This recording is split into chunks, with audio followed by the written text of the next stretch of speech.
Hey guys, it's Birjees from Tranquility in Art. I just wanted to remind you that I've just put up a video on how to paint, or rather how I paint rocks using 4 different techniques.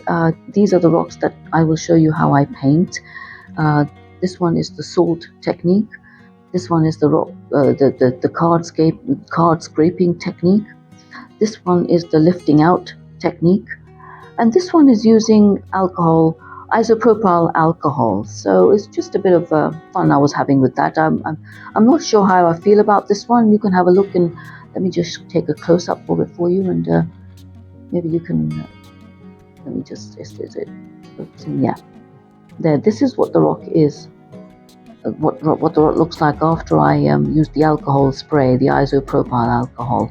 So I mean, it's not brilliant, but it's another technique you could try. So the video's gone up, and do check it out. I'll put the link up here in the top right hand of the screen, and of course I'll also put it in the description box below. So do check it out, please. And if you like the video, do give it a thumbs up. It was a bit of a chaotic one.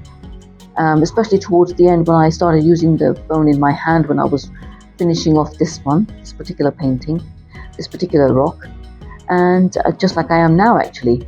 And so yeah, check it out and let me know what you think in the comments section. And do consider subscribing if you haven't already done so. Thanks very much for watching.